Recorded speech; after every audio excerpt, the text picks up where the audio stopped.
Kwame Nyarko was among the most influential individuals in the capital, residing in his townhouse in the city center.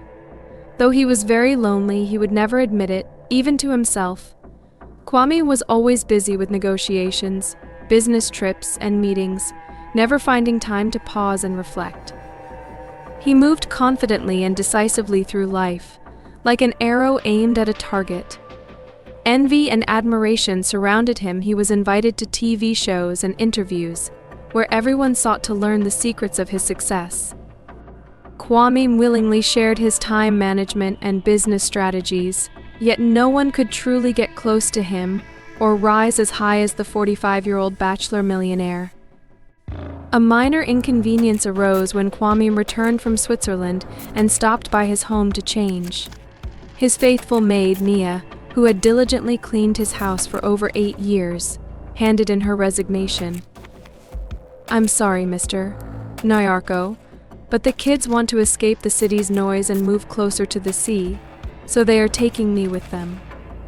I'm very sorry to leave such a place, and I've grown attached to you like a son, but there's nothing to be done. I want to spoil my grandchildren soon. And my daughter-in-law is pregnant," she explained. Kwame just frowned in response.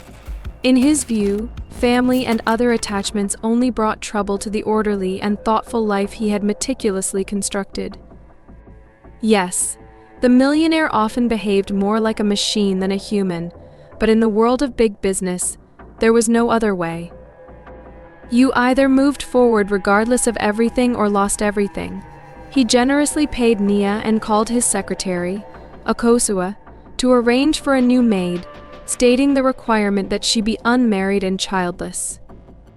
"It would be perfect if you could find me some plain mouse," Akosua, he instructed his secretary. "Someone who stays home in the evenings and isn't too attractive to men. That kind will stick around for a long time, understood?" "Understood, Mr.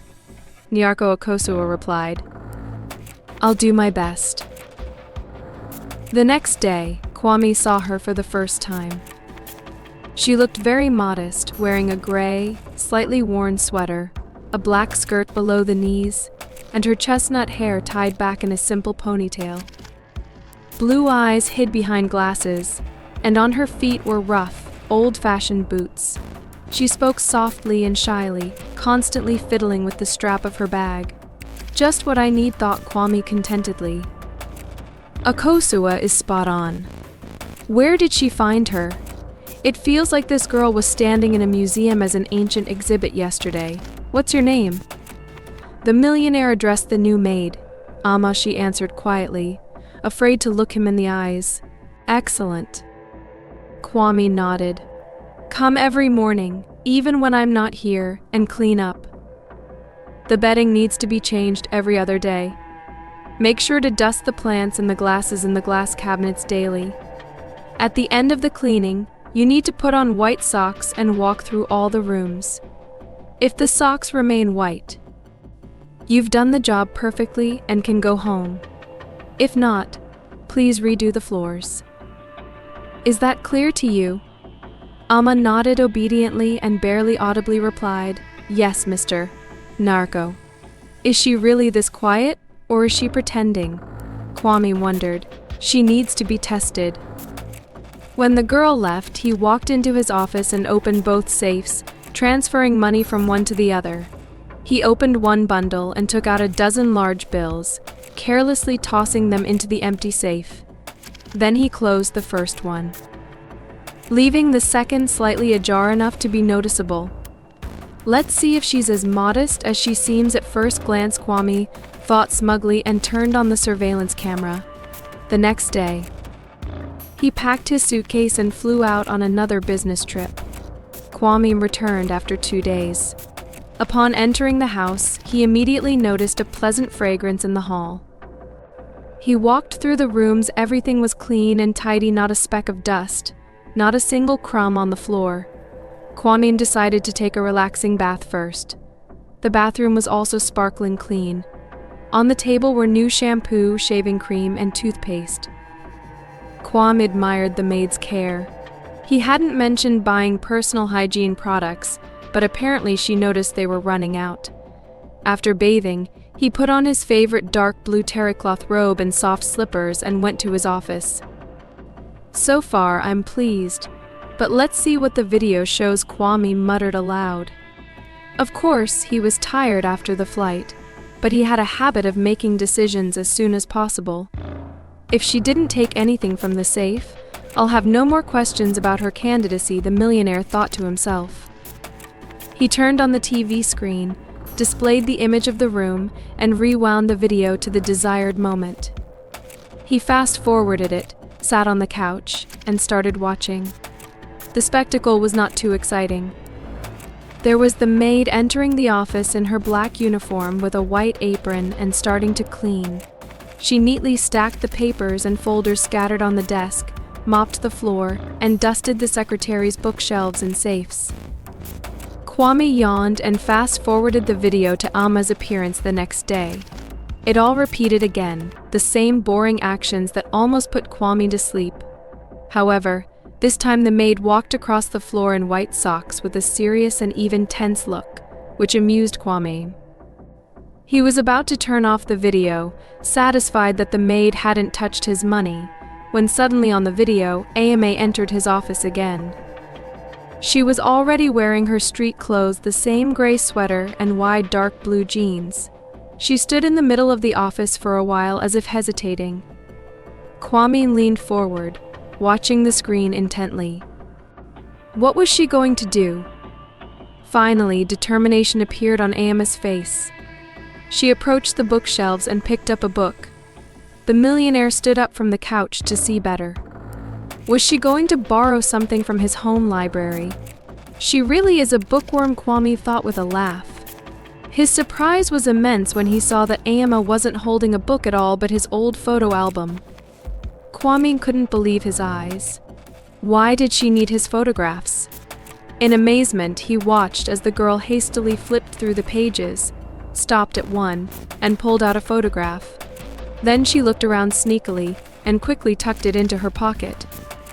Kwame Nyarko was consumed by anger. Could this girl really be a journalist, a paparazzo who had deceitfully infiltrated his home? So that's why she wanted to appear so modest? The millionaire turned off the video and rushed to the bookshelf. Finding the album, he angrily flipped through the pages.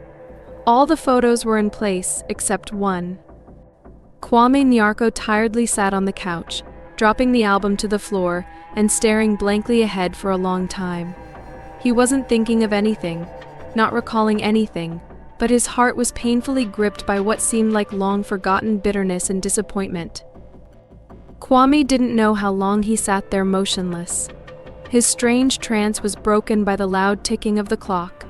The millionaire stood up, brushed aside strands of damp hair fallen on his face, and calmly left the office. Tomorrow, he would instruct a Kosua to arrange a meeting with the new maid in his office. Right now, he only knew one thing: he needed to rest to feel his best. The next day, he had a difficult conversation ahead. The next morning, Kwame Nyarko woke up 10 minutes before the alarm, a habit he had developed over the years. He got up, took a shower, brewed some coffee, and after drinking it, dressed and headed to the office. A Kosua, as usual, greeted him in the reception area. She wore a red suit, and the tall, slender blonde looked as striking as ever. She rightfully considered herself the face of the company. "Good morning, Mr. Nyarko," she said cheerfully. "How was your trip?" "Excellent, as always," Kwame replied briskly. "A Kosua, I have a request for you." "What is it, sir?" "Call the new maid and have her come here to the office. I need to talk to her." "When?" "The sooner, the better." "All right, Mr. Nyarko. I'll call right away." Kwame nodded to a Kosua and disappeared into his office. An hour later, Amma timidly knocked on his door. "Come in," he called out. Kwame Nyarko frowned and crossed his arms over his chest as the girl awkwardly entered and sat across from him. So Kwame said sharply, "Confess. Which newspaper do you work for?" Amma raised her eyebrows in astonishment and looked at the millionaire with confusion. I don't understand what you're talking about, she stammered. But I believe you understand perfectly well, Nyarko replied in an uncompromising tone. I saw everything. There was a camera in the office. Alma paled and lowered her gaze. Silence filled the office for some time. You mean the photograph I took from the album? The girl whispered finally. Exactly, Kwame said, angry and irritated. How skillfully she pretends to be an innocent lamb, he thought to himself. Alma looked up at him again with her blue eyes. Yes, I took it, but I swear I don't work for a newspaper, and I didn't intend to publish it. There was sincerity in her tone that struck the man. Either she's a good actress, or she's telling the truth, he thought fleetingly. Then why did you take the photograph, and why this one? Kwame paused, as if gathering strength, and finished the sentence. Alma's chin trembled, betraying she was barely holding back tears. Mr. Nyarko, I took this picture because it shows you with my mother. Those words sounded like thunder in clear skies. Kwame Nyarko literally lost his ability to speak upon hearing them. What did you say? He asked hesitantly. In the photograph I took from your album, my mother, the girl repeated quietly. Zuri, your mother? He asked, still unable to believe this was happening to him in reality. Alma nodded. But how is this possible? It can't be a coincidence. Alma looked him in the eyes and nodded again. Of course not, she replied disdainfully. I knew from the beginning what kind of scoundrel I was getting involved with by taking this job. Kwame Nyarko was stunned. He suspected that Alma was simply playing the role of a modest and quiet girl, but he never imagined she was capable of hurling insults directly at him. How dare you? He erupted, regaining some composure. You stole something that belongs to me, and now you allow yourself to make such statements? How dare you? Alma calmly and coldly met his gaze. I stole one thing from you, but you stole everything from my mother, she unexpectedly exclaimed. Kwame's heart squeezed with pain. Me? I stole? She betrayed me herself. Alma narrowed her eyes and proudly lifted her chin. What are you talking about? My mother is not capable of such things. But Kwame Nyarko no longer heard her words. Memories of distant days, which he had long suppressed, trying to erase from his memory, burst free and now surged onto the man with furious force. He closed his eyes and involuntarily transported himself 22 years back. Back then, Kwame had just graduated from university and was actively searching for his first job. He came from an ordinary family with no connections to rely on. Nyarko already knew then that he should rely only on himself. He walked into company offices and personally handed his resume to the secretaries of the bosses. Zuri was the assistant to the director of one of the promising firms engaged in logistics. When Kwame first looked into her blue eyes, he felt as if he had been struck by lightning. He was so taken with this slim red-haired girl. The young man understood that asking for her number was too bold, but at the same time he felt that he wouldn't get another chance. So, blushing and stuttering, he dared to suggest meeting her for lunch. Zuri, with a condescending look, glanced at his worn-out suit but agreed. They met the next day, and Kwame took Zuri to a restaurant that was clearly beyond his means. However, he felt that she deserved to dine only there, so he decisively spent his last money on fine wine and expensive dishes. Zuri was impressed. It seemed she had never been to such places before, just like Kwame himself. Later, they laughed a lot, remembering the pompous rich people at neighboring tables. The first date was followed by the second, third, and fourth. Kwame and Zuri enjoyed each other's company. They had plenty to talk about, and they were surprised to find that they often understood each other with just a half word. Gradually, the young man realized that he couldn't imagine his life without Zuri and decided to introduce her to his parents. Kwame was very nervous, but his anxiety turned out to be groundless. The family dinner went perfectly. The atmosphere was warm and pleasant. Mom and Dad looked at Zuri with admiring glances, and Kwame felt pride and joy. That evening, he confessed his love to the girl for the first time. They stood on the veranda. The evening was warm and the stars shone above them. Kwame felt that there was no one happier in the world than him. He and Zuri tightly held hands. Then he leaned towards her ear and whispered, "I want you to be my wife." Zuri laughed and whispered back, "But you haven't met my family yet. What if you change your mind?" But the young man shook his head. Not for anything. They kissed under the stars for a long time, and then the parents called them to taste Mom's chocolate cake. The next weekend, Zuri invited Kwame into her house. "Now it's my turn to introduce you to my parents," she declared. Kwame was nervous again, naturally, even more than the first time. He spent a long time choosing a shirt, then carefully ironed it, but it still seemed wrinkled to him. Finally, he got ready and left the house. Zuri's parents lived a few blocks away from him, so Kwame decided to walk. On the way, he bought flowers and chocolate for Zuri, her mother, and her younger sister. The young man tried to remember her name, but he couldn't. In conversations, Zuri always called her little sister Dragonfly. Just outside the house, her name finally surfaced in his memories. Efua. Zuri had mentioned once that her younger sister was named after their grandfather. Kwame knocked on the door. It swung open, revealing a red-haired girl who looked about 14. "Hi, Efua," the young man said cheerfully. "I'm Kwame, your sister's friend." He expected the girl to smile at him, but she only furrowed her brow and muttered something incomprehensible before disappearing. Shrugging, Kwame entered the spacious corridor. Zuri's family was not poor. They lived in a large mansion where there was plenty of room for everyone. A few moments later, Zuri descended the stairs. She wore a lovely red dress with a deep neckline and a beautiful pearl necklace.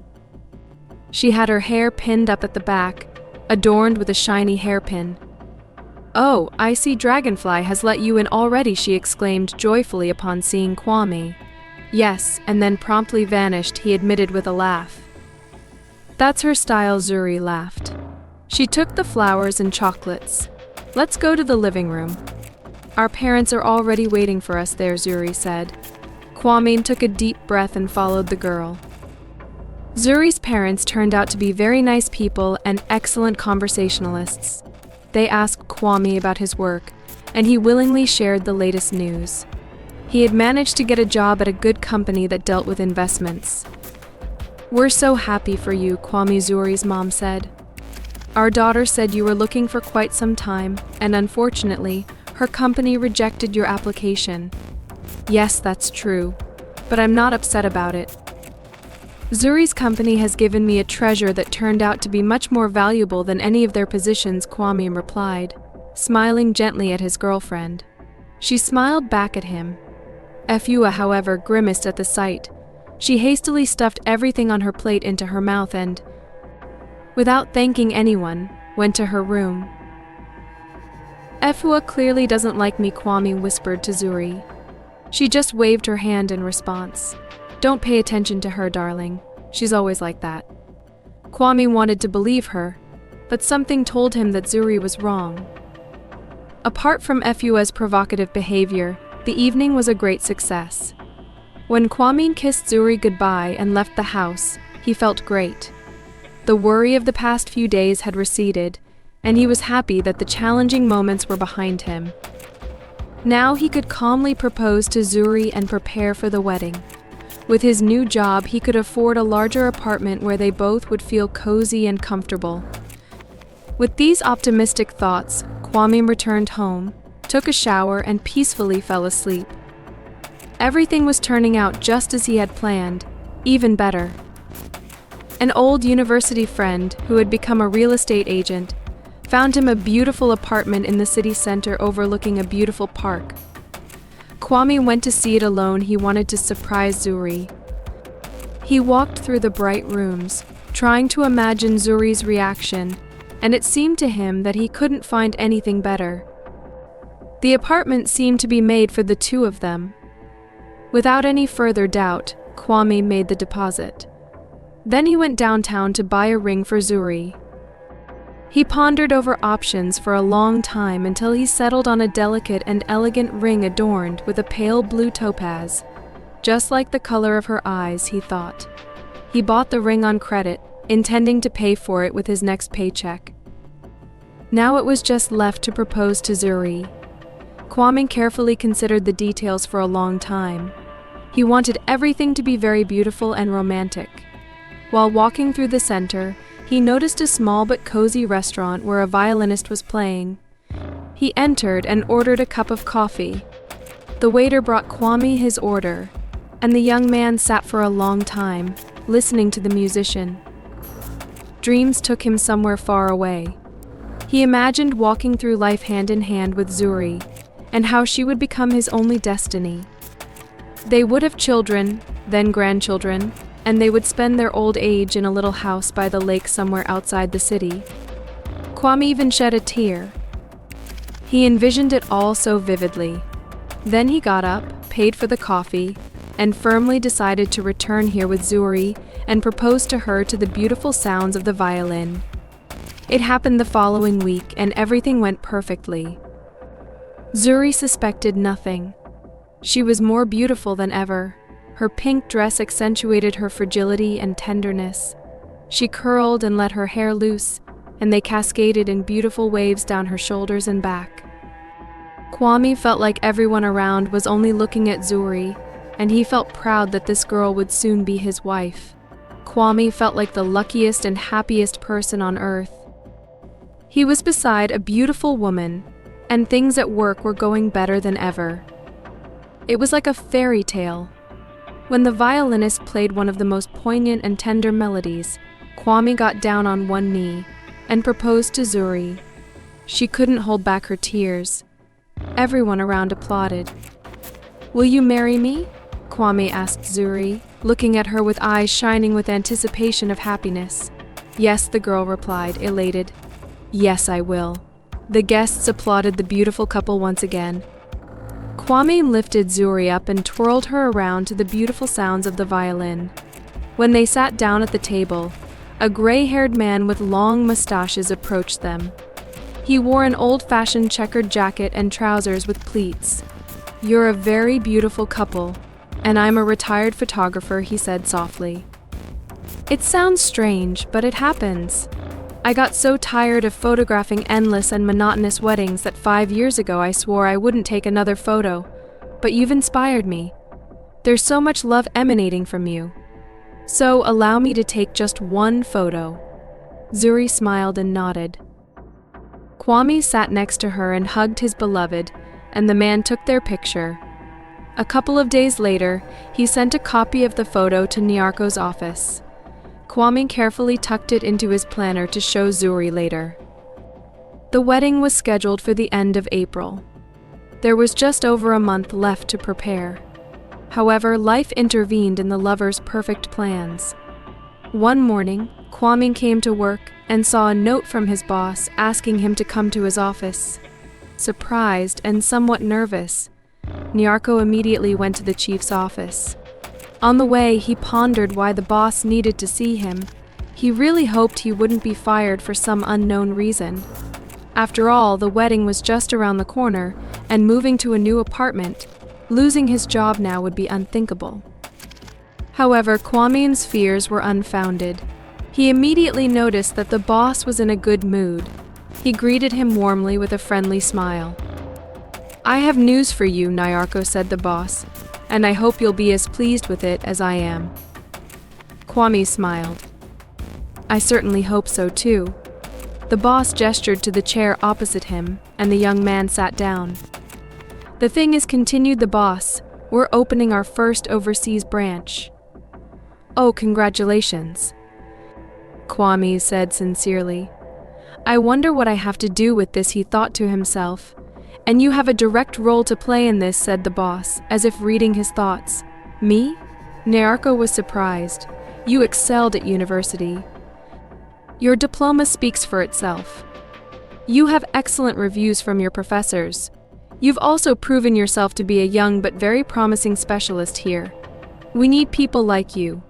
That's why I've decided to appoint you as the manager of the branch that is about to open in." He didn't manage to finish his sentence because the agitated Kwame interrupted him. "I'm very flattered, sir, but does this mean I'll have to relocate?" The boss raised an eyebrow. "Is that a problem for you?" Kwame hesitated for a few minutes before responding. "The thing is, sir, I'm getting married soon." "How soon?" the boss asked, scrutinizing the young man. "In a month." The boss cleared his throat and adjusted the already perfectly arranged papers on the table. "I'm sorry, Kwame, but this is a very important step for the company. I didn't just choose you randomly. I believe you have a great future ahead. If you lead our branch, you'll be on a path that many aspire to, but not everyone gets such a chance. Consider yourself very lucky." Kwame nervously adjusted his tie as if it were choking him. "But what about the wedding? Invitations have already been sent out. Postpone it for a short while. You'll go settle in, then come back, have your wedding, and take your wife with you. It's simple." Kwame still had doubts. "Tell me what's bothering you," the boss began to lose patience. Kwame looked him in the eye. "I'm very worried that Zuri." "What about Zuri? Can't she wait?" The boss smirked sarcastically. Naruko nodded awkwardly. The boss stood up and began to pace nervously around the room. "What kind of love is it if the girl can't wait a couple of months? And why do you need such a wife?" Kwame understood that the boss's words were more than fair, but something inside him clenched at the thought of postponing the wedding and leaving Zuri here. "Do you want to be handpicked?" The boss continued. "Your fate is at stake right now, not just yours, but your entire future family's. Doesn't she want to live decently and for your children not to need anything? Remember my words, you'll be a millionaire in no time. Do you want to miss such an opportunity?" The boss's arguments sounded more than convincing, and Kwame reluctantly agreed. Back in his office, he could barely wait for the end of the workday. In the evening, he and Zuri agreed to have dinner together. He bought a bouquet of crimson roses and hurried to the restaurant, which was a few blocks away from the office. He arrived first. Zuri had written that she would be a little late. Kwame sat at the table and rehearsed the speech he was going to say to his beloved for the 100th time. He had never been so nervous before, and his heart ached. He didn't want to go anywhere. Finally, Zuri appeared. She was wearing a striking dark blue dress with an open neckline. A silver bracelet sparkled beautifully on her wrist. She had swept her hair to one side and wore long silver earrings. All the men turned to look at her as she walked to the table where Kwame was waiting for her. "How can I leave her alone and go?" he thought jealously as he rose. "Sorry, dear. Got stuck in traffic," Zuri chirped, hugging him. He handed her the bouquet. "So beautiful." "Thank you, darling," the girl smiled. Kwame helped her sit, then sat himself and cleared his throat. He knew he was about to ruin Zuri's mood, but he couldn't hold it in any longer. "I need to tell you something," he said, his voice trembling with nerves. Zuri instantly sensed his state, and the smile faded from her face. "What happened?" the girl asked, concerned. Kwame recounted the details of his conversation with his boss, carefully observing his beloved's reaction. Zuri paled but quickly composed herself. "Of course, I'm upset that we'll have to postpone the wedding, but career prospects are very important for us. And our future." "Your boss is right." Kwame couldn't believe his ears. He knew Zuri was sensible and rational, but he didn't expect her to accept this news so quickly and without much emotion. What if she doesn't love me at all? He briefly thought, but he quickly pushed away his doubts. "Thank you, my love," he said. "I'm so glad you understand the importance of what's happening. Did you think I would make a scene over a couple of months' delay?" Zuri laughed. Kwame laughed too, feeling surprisingly relieved. Yes, that's exactly what I thought. And I also don't have the money to pay for all the dishes you broke in this restaurant. The rest of the evening went perfectly, and the next day, Kwame began to prepare for his trip. Their meetings with Zuri became even more tender.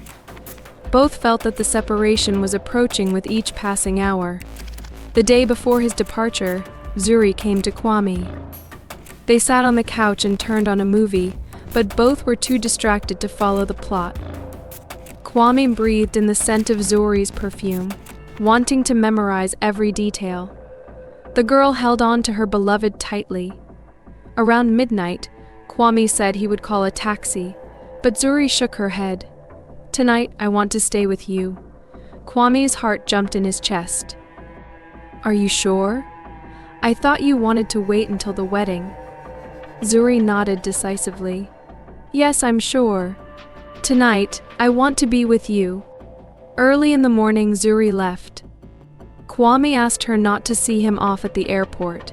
He knew saying goodbye there would be even harder. He didn't want to leave her crying among a crowd of strangers. As they said goodbye at the doorstep, both couldn't hold back their tears. "I'll write as soon as I land," Kwame whispered. Zuri nodded. "I'll be waiting," she said. "I love you. I love you too, and I already miss you." When Kwame closed the door, he suddenly felt very scared. For a moment, he thought they might never see each other again. He wanted to rush out of the apartment and chase after the girl, but he restrained himself. That would look more than foolish. They had already decided everything. He didn't know that Zuri was also standing behind the door, pressing her hands to her chest but hesitating to knock. The new country greeted Kwame warmly. Everyone treated him with respect, which amazed the young man. He felt very young and inexperienced at first. It was difficult for him to adapt to the new life, but gradually he began to get used to it, and it became easier for him to fulfill his obligations.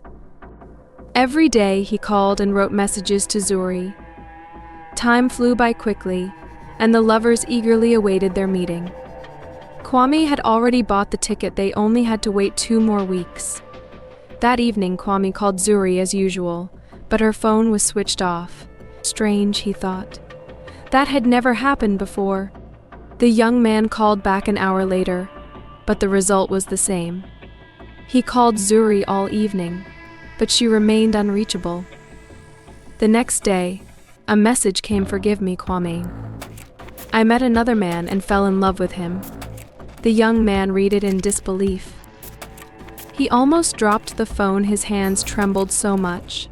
He quickly dialed Zuri's number again, but she didn't pick up. "Don't call me anymore," she wrote a minute later. Kwame barely restrained himself from smashing the phone against the wall. How could she, after all the words she said to him? And he, like a fool, was waiting for their meeting, and she just betrayed him. Kwame threw himself on the bed and, unable to hold back, burst into tears. By evening, he had a fever. He called the office and said he wouldn't be able to come to work tomorrow. He slept through the entire next day. The fever subsided, but Kwame couldn't get up and make himself do anything. He just wanted to forget. Fortunately, the next day was Saturday, and he didn't have to go to the office. Kwame spent the whole day lying in bed again. He hardly ate anything. On Sunday, he got into the car provided by the company and drove out of town. He wandered through the surrounding fields for a long time, trying not to think about anything, but he couldn't erase Zuri's image from his memory. The girl stood before his mental eyes as if alive. However much Kwame tried, he couldn't help but feel love for her. "I must let her go," he said aloud. She chose someone else. Returning home, Nyarko returned the ticket, took a bath, and shaved, determined to start a new life without Zuri. He blocked her number to stop checking incoming calls and messages every minute.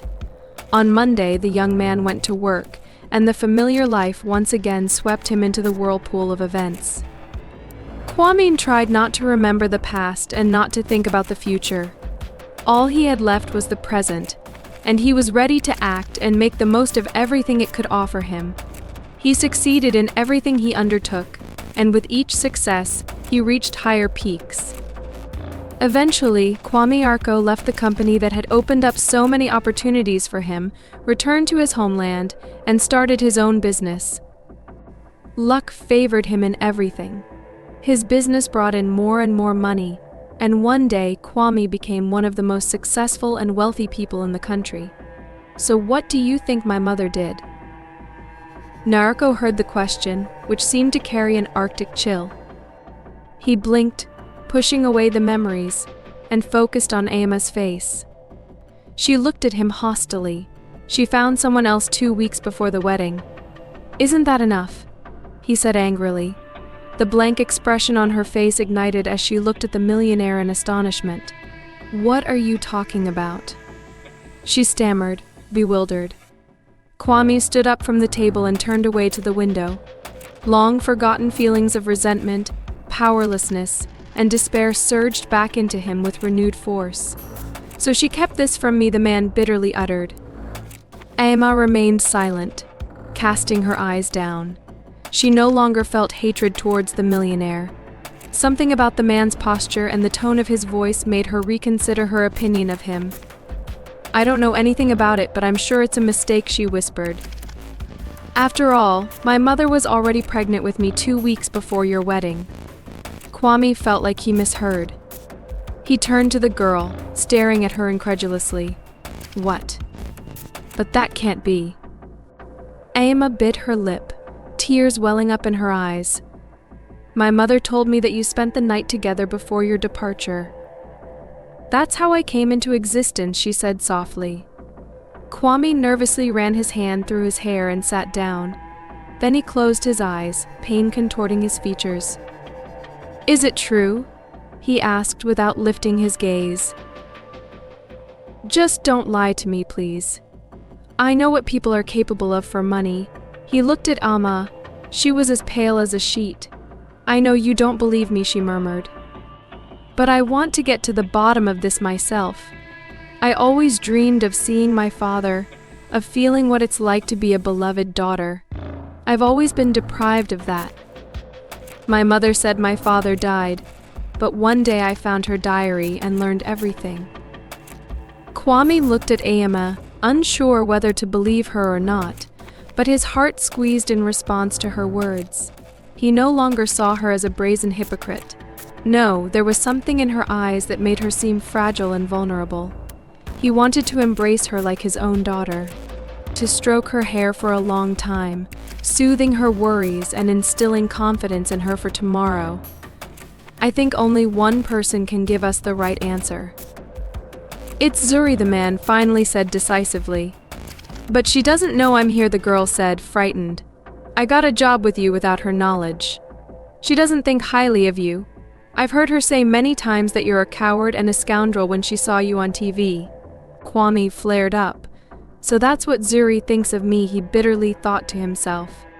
Then he stood up decisively and, circling the table, extended his hand to Emma. "Let's go, Senorita. We need to resolve this as quickly as possible. Your mother will have to give us an answer." They left the office, descended in the elevator, and got into an expensive car driven by an elderly chauffeur. "Where to, Mr. Narco?" he asked. Kwame nodded at Amma. The girl gave the address, and the car set off. On the way, Kwame and Emma remained silent. Finally, the car stopped in front of a rather affluent house. The man and the girl got out of the car. "Is Zuri home?" Kwame asked anxiously. "Yes, she's working remotely," Emma replied. Kwame hesitated. Perhaps it's worth warning her not to catch her off guard, but Emma shook her head. "No, let's just do it now so she has no way to retreat." Nyarko nervously swallowed. Emma took out a key from her purse and opened the door. They entered the bright hallway. "Mom, it's me," Emma called out. "Is everything okay?" Kwame heard a painfully familiar voice coming from somewhere very close.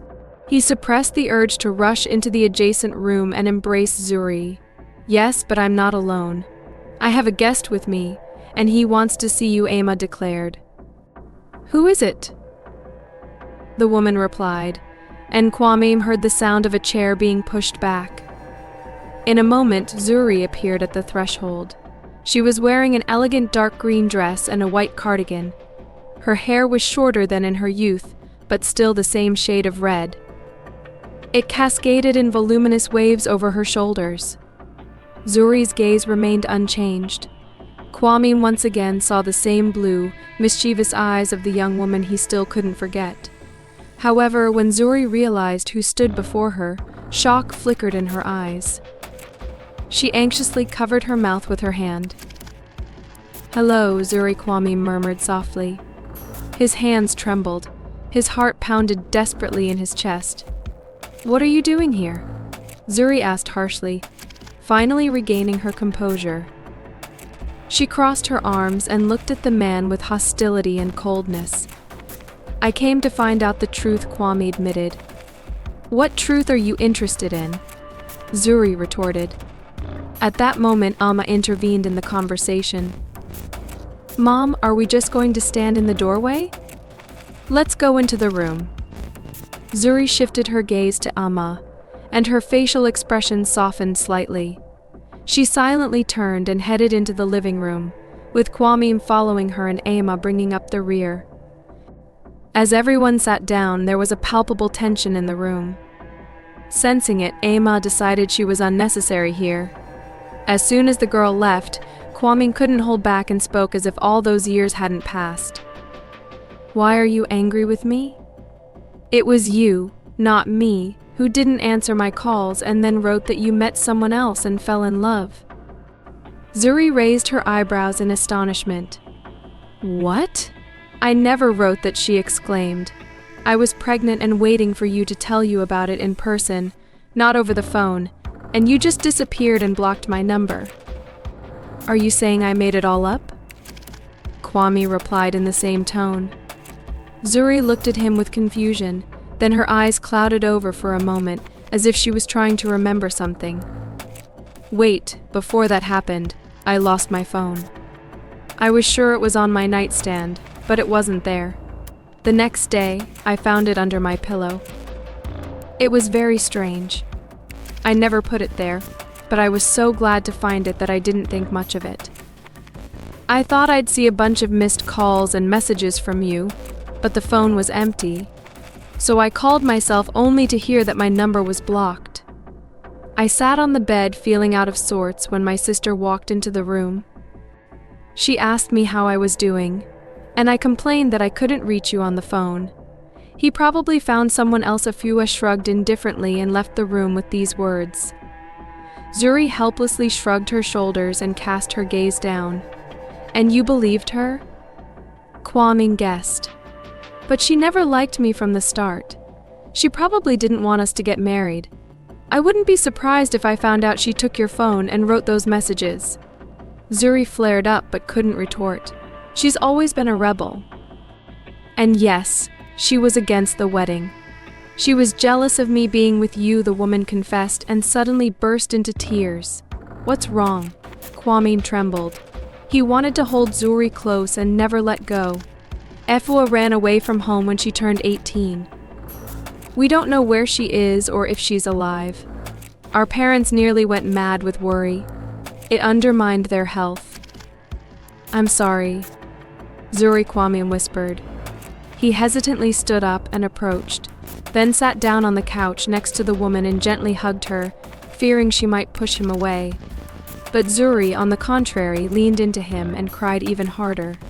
So they sat, embraced, until the woman calmed down. "So Amma is my daughter?" Kwame dared to ask. Zuri just nodded in response. "I'm sorry it all turned out this way," Nyarko said bitterly. "I'm sorry I didn't see her being born and growing up."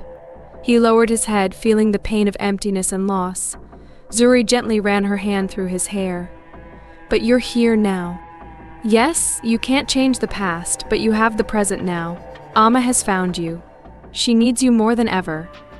The millionaire lifted his head decisively. "And I'll be there." Then he looked at Zuri with tenderness. "And you, do you need me?"